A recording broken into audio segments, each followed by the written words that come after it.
दोस्तों शीशम वुड के बारे में आपने काफ़ी सुना होगा। ये एक ऐसी लकड़ी है जो इस वक्त मोस्टली जो हमारे ई-कॉमर्स प्लेटफॉर्म हैं जिनमें फ़र्नीचर सेल्स हो रहे हैं उसमें 90% ऑफ वुडन फर्नीचर्स वो सारे शीशम वुड के फर्नीचर्स हैं।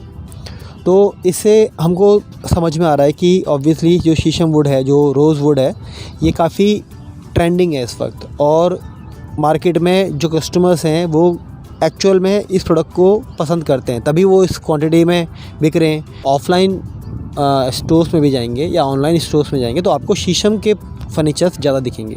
तो कॉर्पोरेट सेक्टर में शीशम वुड बहुत ट्रेंडिंग है इस वक्त और बहुत इसका यूज़ हो रहा है। माना जाता है कि इसके बनाए हुए फर्नीचर बहुत लंबे समय तक चलते हैं। अगर आप फर्नीचर की जोधपुर जैसी मार्केट्स देखें तो वहाँ पे आई थिंक 90% केसेस में शीशम वुड में काम हो रहा है। तो डिमांड है ऑब्वियसली कस्टमर्स की। आइए बात करते हैं कि इसके प्लस पॉइंट क्या हैं।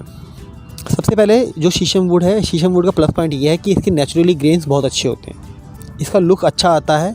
अगर मान लीजिए किसी फर्नीचर में या डोर्स में या विंडोज़ में, इनमें अगर कहीं पे भी अगर आप फर्नीचर में शीशम वुड यूज़ करते हैं तो माना जाता है कि वो एक अच्छी टाइम ड्यूरेशन तक चलता है मोस्ट ऑफ द केसेस में। कुछ केसेस में होता है जिसमें माइनर से इशू आते हैं, लेकिन ऑन एन एवरेज इसको एक सही रिव्यू मिलते आए हैं। इसका सबसे बड़ा प्लस पॉइंट ये है कि ये एक अच्छे प्राइस में भी मार्केट में अवेलेबल है और अच्छे ग्रेन्स इसमें आते हैं। नेचुरल लुक इसकी अच्छी है, अच्छी लाइफ इसकी समझी जाती है। तो ज़्यादातर लोग शीशम वुड को कॉस्ट इफेक्टिव समझते हैं और इसको सेलेक्ट करते हैं अपने फर्नीचर बनाने के लिए। शीशम वुड के अगर प्राइस की बात करें तो इसका जो प्राइस है वो डिफरेंट इसकी भी कैटेगरीज़ होती हैं। तो वो शीशम वुड किस कैटेगरी की है वो थोड़ा आपको फिगर आउट करना होता है। ऑन एन एवरेज मैं आपको एक रफ़ एस्टिमेट बता देता हूँ कि जो शीशम वुड होती है वो अराउंड 700 पर क्यूबिक फीट से स्टार्ट है मार्केट में।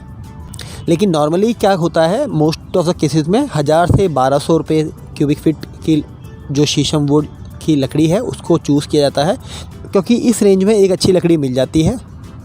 अगर किसी का बजट ठीक है तो वो 2200 रुपये तक बजट बना लेता है। लेकिन मोस्ट ऑफ द केसेस में क्या होता है कि लोग जो है 1000 से 1200 रुपये क्यूबिक फीट की लकड़ी को पसंद करते हैं अपने फर्नीचर्स बनाने के लिए।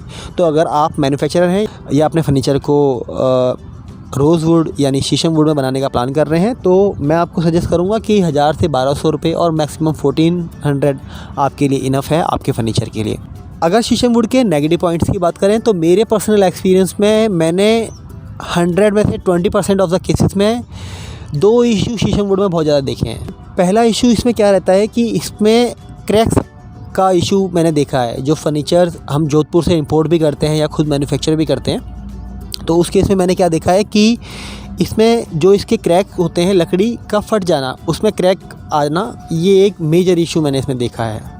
80% केसेस में ऐसा नहीं होता है, लेकिन 20% केसेस में मैंने फर्नीचर में ये इशू देखा है। दूसरा इसका सबसे बड़ा इशू ये है कि इसमें बैंड होने का चांसेस ज़्यादा रहते हैं। अगर मान लीजिए बैंड होने के चांसेस ज़्यादा कब रहते हैं, अगर मान लीजिए आपने कोई ऐसा फर्नीचर बनाया है जिसकी लेंथ ज़्यादा है और उसमें सपोर्ट नीचे से कम है। फॉर एग्जांपल अगर आप एक 18 इंच बाय 18 इंच की टेबल बना रहे हैं और उसमें आपने सेंटर में या चारों तरफ लेग लगाए हैं तब तो ठीक है।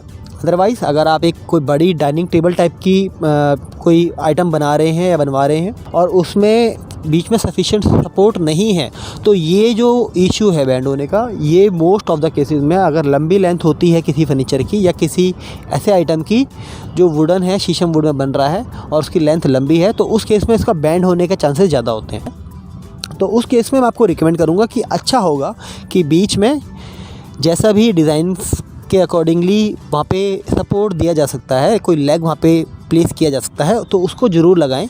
अदरवाइज़ कुछ टाइम बाद ज़्यादा चांसेस होते हैं कि वो लंबी लेंथ के प्रोडक्ट में वहाँ से शीशम वुड बैंड हो जाए। तो ये इसका दूसरा सबसे बड़ा नेगेटिव पॉइंट है। इसके नेगेटिव पॉइंट्स ये हैं कि इसमें क्रैक और बैंड होने के चांसेस 20% केसेस में देखने को मिलते हैं। जो मैन्युफैक्चरर हैं वो ये कर सकते हैं इन 2 इश्यूज़ को सॉल्व करने के लिए कि वो जब लकड़ी ख़रीदें शीशम वुड की, रोज़ वुड की जब वो लकड़ी ख़रीदें तो ये मेक श्योर करें कि वो अच्छे तरीके से सीज़न की गई है। उसमें जो लकड़ी का जो नेचुरल मॉइस्चर होता है उसको ठीक से निकाल दिया गया है, उसको अच्छे से सीज़न किया गया है। अगर ऐसा होता है तो क्रैक होने का चांस बहुत कम होता है। अगर हम वुड को प्रॉपर्ली सीज़न करके अपने फर्नीचर को बनाते हैं तो काफ़ी हद तक हम इन इश्यूज़ से बच सकते हैं। मैं आशा करता हूँ कि इस वीडियो में दी हुई इन्फॉर्मेशन आपके लिए यूज़फुल रहेगी। वुड वर्क से रिलेटेड आप ऐसी ही इन्फॉर्मेशन चाहते हैं तो आप मेरे चैनल को सब्सक्राइब कर सकते हैं और बेल आइकन को प्रेस कर सकते हैं अपकमिंग वीडियोज़ के लिए, ताकि डायरेक्टली आपके पास नोटिफिकेशन पहुँच जाए। तो चलिए इस वीडियो में फिलहाल इतना ही। मैं मिलता हूँ आपसे कुछ नई वीडियो में कुछ न्यू इन्फॉर्मेशन के साथ। तब तक के लिए have a wonderful day. Bye bye.